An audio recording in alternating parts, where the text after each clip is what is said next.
UK has introduced its new visa immigration policies on 7th March, जिसका मकसद ये था कि टैलेंटेड और स्किल्ड लोगों को ब्रिटिश बुलाया जा सके और जो लोग इसका गलत इस्तेमाल करते हैं उन्हें रोका जा सके। Startup and innovator business detail के लिए हम चलते हैं बैरिस्टर मारिया अहमद के पास। Over to barrister Maria Ahmed in London. Welcome viewers, I'm here with you with new episode of Immigration Dubai and today मैं आपसे डिस्कस करूंगी जो न्यू कैटेगरीज अनाउंस हुई हैं just yesterday और they will be part of the immigration rules from on 29th of March 2019। अभी जिस तरह से पार्लियामेंट में बिल पेश होता है तो ये स्टेटमेंट ऑफ चेंजेस का इन्होंने अभी बिल पार्लियामेंट के सामने पेश किया है जो most probably 29th of March से इमिग्रेशन रूल्स का हिस्सा होगा। इसमें मेनली मैं आपको बताती चलूं कि जो जिन कैटेगरीज में चेंजेस आ रही हैं वो वर्क कैटेगरीज हैं जिसमें एंटरप्रेन्योर भी शामिल है और कुछ नई कैटेगरीज इन्होंने ऐड अप की हैं। Entrepreneur category was quite popular within the business community in several countries, Pakistan, India, Sri Lanka, Nepal। सबसे बहुत एप्लीकेशंस आती थी, बहुत ही सक्सेसफुल एप्लीकेशंस भी हुई हैं। Even I have done my self many successful applications. But क्या हुआ उसमें कि एक तो जो प्रोजेक्ट्स वो लेके आ रहे थे यहाँ पे यूके में वो प्रोजेक्ट्स समहाउ स्टार्ट तो हो जाते थे but UK economy was not getting very good results out of that. Either job creation में प्रॉब्लम होती थी, वो जॉब्स क्रिएट नहीं कर पाते थे या फंड्स ट्रांसफर नहीं कर पाते थे या otherwise they were not very well aware of the legal system here and जिस तरह से भी यहाँ पे टैक्सेशन का जो सिस्टम है सो वो इतने वेल अवेयर नहीं होते थे और काफी उनको फिर दिक्कतें आती थी और एक्सटेंशंस और सेटलमेंट के वक्त उन्हें परेशानियों का सामना करना पड़ता था। तो it was how they are saying it was not a good quality of work which was coming, so it was not a good quality for investment which was coming. It was eventually creating problems for the government and for the people who were coming. It was waste of resources and the time. अभी इन्होंने जो नई categories दो include की हैं, one is startup and one is innovator. So I will go ahead and explain you that how this will work. पहले मैं आपको ये बताती चलूँ एंटरप्रेन्योर में अभी जो फंड्स की है कि कितने फंड्स रिक्वायर्ड होंगे वो है 2 लाख पाउंड, 200,000 पाउंड और ये हेल्ड होने चाहिए 2 साल के लिए। Before it was for 90 days. अब इन्होंने इसको चेंज करके 2 साल से पे करते हैं कि funds are available to the UK business for 2 years और वो सारे जिस तरह से भी जो भी बैंक की रिक्वायरमेंट थी, बैंक का लेटर है जिस तरह से भी रिक्वायरमेंट थी वो बाकी उसी तरह से रहेंगी। अभी स्टार्टअप कैटेगरी में मैं आपको बताती हूँ कि ये इन्होंने रिप्लेस किया है Tier 1 ग्रेजुएट को। So you no longer need to be a graduate and you no longer need to have some funds, मगर इसमें आपको कुछ अच्छे आइडियाज लाने पड़ेंगे और यहाँ पे असेसमेंट बोर्ड होगा जो असेस करेगा कि क्या आपको इस स्टार्टअप कैटेगरी के अंदर वीजा देना चाहिए या किस तरह से है। इसमें आपको फर्दर इसको जो इनोवेटर कैटेगरी है उसमें आप कैसे स्विच करेंगे। Number 1 innovator category is there जिसके लिए 2 लाख पाउंड की रिक्वायरमेंट है, ठीक है। लेकिन जो स्टार्टअप कैटेगरी में ऑलरेडी जिन लोगों को वीजा 2 साल का मिलेगा, पहले एंटरप्रेन्योर ग्रेजुएट में 1 साल का वीजा दिया जाता था लेकिन अभी स्टार्टअप कैटेगरी में उनको 2 साल का वीजा दिया जाएगा। तो जो स्टार्टअप कैटेगरी में 2 साल सक्सेसफुली कंप्लीट करेंगे, कंप्लाई करेंगे इमिग्रेशन रूल को, सक्सेसफुल बिजनेस जिन्होंने यहाँ पे सेटअप किया होगा उनको ये इनोवेटर कैटेगरी में फर्दर एक्सटेंशन देंगे और ये सेटलमेंट की टूवर्ड्स रूट है from startup to innovator towards settlement. But otherwise भी इनोवेटर कैटेगरी से आप लेकिन इनोवेटर कैटेगरी में मैं आपको बताती चलूं कि पहले हमारे पास रिक्वायरमेंट थी 50,000 पाउंड की जो उन्होंने बढ़ा के 2 लाख पाउंड कर दी है। The reason is the same कि they really want to have concrete business project here in the UK. It shouldn't be like कि कहीं से पैसे आप कुछ हल्का फुल्का बिजनेस कर रहे हैं और पैसे आपने अपने अकाउंट में अपने फंड्स आपने किसी तरह से कन्विंस कर लिया इमिग्रेशन को and you can go ahead with it, it won't work like that. सो अभी जो असेसमेंट बॉडी है वो है माइग्रेशन एडवाइजरी कमेटी MAC जो बिल्कुल अभी yesterday अनाउंस हुई है। So that will be the body who will be assessing all these applications, who will oversee all whatever is happening with these applications and the applicants and the business projects themselves.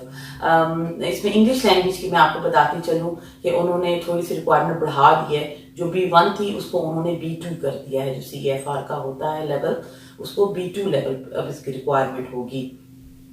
जहां तक endorsing body की supervision का ताल्लुक है, every 6 months, 12 months and 24 months they will assess that how the business project is going. If it is going well, it's fine. They have no problem with issuing another extension or the visa or the settlement. But if there is anything that they find that it's not according to the law or not according to the rules, otherwise ये सिर्फ देखते थे कि सिर्फ 6 महीने पहले कि आपकी सिचुएशन क्या है, बट अब ये असेसमेंट जो है इट विल कंटिन्यू.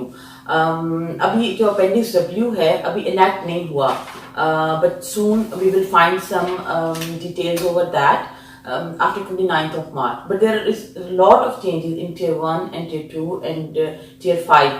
Tier 5 में मैं आपको बताना चाहूँ जो नई कैटेगरी इंट्रोड्यूस हो रही है वो एग्रीकल्चरल जो हमारे फार्मर्स हैं उनके लिए है, and that is called agricultural pilot scheme. इसमें बहुत लिमिटेड वीजा हैं, सिर्फ 1 साल में 2500 वीजे दिए जाएंगे. एंड उसकी भी उसको भी असेस करने के लिए यहाँ पे गवर्नमेंट के इदारे हैं कि फार्मर्स को क्या सबूत देने पड़ेंगे कि वो किस किस्म की फार्मिंग में स्पेशलिटी है. For example it's berries, strawberries, obviously वो यहाँ पे आके वही चीजें उगा सकते हैं ना जो यहाँ की जमीन पे उगती हैं. सो हम यहाँ पे गंदम तो काट नहीं कर सकेंगे. सो जो यहाँ पे स्ट्रॉबेरीज, बेरीज और इस तरह की जो भी there are fruits, there are some vegetables, so उसके अकॉर्डिंगली उनको फिर वीजे इशू किए जाएंगे according to their. For 2 years they should be in that farming site. तो फिर उनको उसके हिसाब से एग्रीकल्चर पायलट स्कीम के अंडर वीजा दिया जाएगा जो कि आई थिंक 6 months पे होगा. This will be under Tier 5 temporary worker, but इसके लिए भी मजीद जो वीजे हैं ये मार्च इस महीने में ये सेटल हो जाएंगी सब चीजें कि किस तरह से इनकी एप्लीकेशन जा रही हैं. तो जो भी मुझे देखने वाले हैं they should be ready. Either they want to start up a work, they are going ahead as farmers, they want to go ahead as innovators, entrepreneurs, so they should get ready in this month, and next month most probably I will be there, and then we will go ahead and we will discuss some further issues that how to get the visa, how to apply the application. कुछ applications जो हैं online abolish भी हो रही हैं, कुछ applications में further sanctions आ रही हैं कि उनमें मजीद क्या चीजें enter होंगी. Difficulties are increasing for most of the people, but on the other hand जो हमारी workforce है I think उनके लिए काफी बेहतर हो जाएगा. Because of Brexit, so many EU citizens will go back. जो हमारे ये जो एग्रीकल्चर पायलट स्कीम है that is particularly for non EU guys. सो इस वजह से काफी फायदा होगा पाकिस्तान से इंडिया से आने वाले लोगों को इस हवाले से. एक और मैं बात आपको बताती चलूं जो हमारे पास EU सेटलमेंट स्कीम है जो यूरोपियन सिटीजन से रिलेटेड है जो इस वक्त UK में है. इस EU सेटलमेंट स्कीम की जरूरत क्यों पड़ी? अपेंडिक्स EU सो खैर लास्ट ईयर से है इस वक्त इमिग्रेशन रूल्स का हिस्सा. इसकी जरूरत पेश आई ब्रेक्सिट की वजह से, because we may no longer be part of the European Union very soon, and if we are going ahead with no deal, तो मेरा तो ख्याल है जो न्यूज यहाँ सुनने में आ रही है शायद अगले हफ्ते से इवन ब्रिटिश सिटीजन भी ट्रैवल नहीं कर सके अपने पासपोर्ट पे यूरोपियन कंट्रीज में. हम सबको अपने पासपोर्ट यहाँ पे रिन्यू कराने पड़ेंगे. बल्कि कल तो मैं न्यूज सुन रही थी कि पासपोर्ट की वेबसाइट ही क्रैश हो गई है बिकॉज सो मैनी लोगों ने अपने विजिट्स और हॉलीडेज बुक की हुई थी यूरोपियन कंट्रीज में, but due to all this no deal Brexit now we are going ahead towards a no deal, and which means that there will be significant changes on our passport as well. और बहुत सी जगहों पे entry में हमें भी नए passports की जरूरत होगी.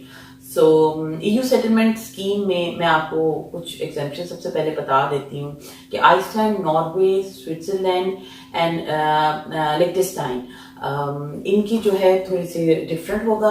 इनके लिए अभी इनकी जो गवर्नमेंट्स हैं उनके साथ बातचीत चल रही है कि इनको थोड़ा इनके रूल्स थोड़े से रिलैक्स होंगे as compare to other European countries. दूसरी बात जो सबसे बड़ी इसमें न्यूज है वो मैं आपको बताती चलूँ कि एक्सटेंडेड फैमिली मेंबर्स का राइट ऑफ अपील खत्म हो गया था almost since 2016. It's almost 2 years. Therefore, the judgment called SALA, Sala judgment. So उसके बाद ये जो है एक्सटेंडेड फैमिलीज को राइट ऑफ अपील नहीं मिल रहा था। अभी ये राइट ऑफ अपील जो है उनको दोबारा से दिया जाएगा। अब एक्सटेंडेड फैमिली में कौन लोग आते हैं, I will explain some other episode soon. ये सब चीज़ें फॉर्मेट होती हैं, स्ट्रीमलाइन होती हैं। So we will be having a clear picture कि ब्रेक्सिट के बाद अभी यूरोपियन सिटीजन्स जो यहाँ पे हैं, चाहे वो पाकिस्तान से उनकी फैमिलीज बिलोंग करती हैं, इंडिया से बिलोंग करती हैं, कहीं से भी बिलोंग करती हैं, तो उनके लिए फर्दर एप्लीकेशंस में क्या सहूलतें हो सकती हैं। सुरिंदर सिंह रूट अभी बाकी रहेगा, यानी जो ब्रिटिश सिटीजन जिन्होंने यूरोपियन कंट्रीज में काम किया और वो अपने डिपेंडेंट्स को यहाँ पे लेके आना चाहते हैं और उनका जो ट्रीटी राइट अब एक्सरसाइज कर रहे हैं because they have worked in other European country, that will remain intact and that they will go ahead with those applications.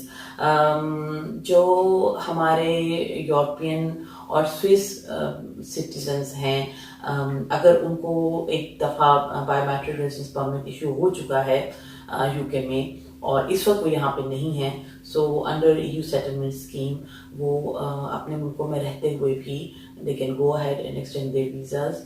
Or this is what they have told us under EU settlement scheme, Appendix EU, and with the new immigration statement of changes.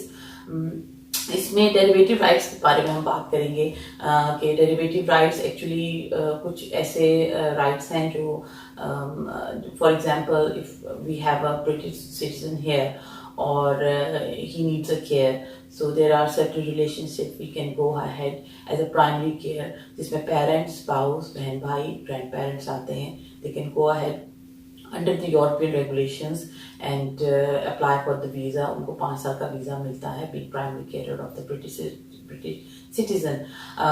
So वो भी अभी intact रहेंगे, उस application पे भी अभी कोई फ़र्क नहीं पड़ रहा. So this was the main gist जो मैं आपको बताना चाहती थी कि जो हमारे पास स्टेटमेंट ऑफ चेंजेस आई हैं तो उनमें किस तरह से हमें देखना चाहिए कि नई एप्लीकेशन किस तरह से हो सकती हैं. मेनली मैं फिर एम्फेसाइज करूँगी जो लोग वर्क बेसिस पे या इन्वेस्टमेंट की बेसिस पे आना चाहते हैं, they need to stay in touch with us and they need to carry on watching at least our programs, and for any other queries we are available here.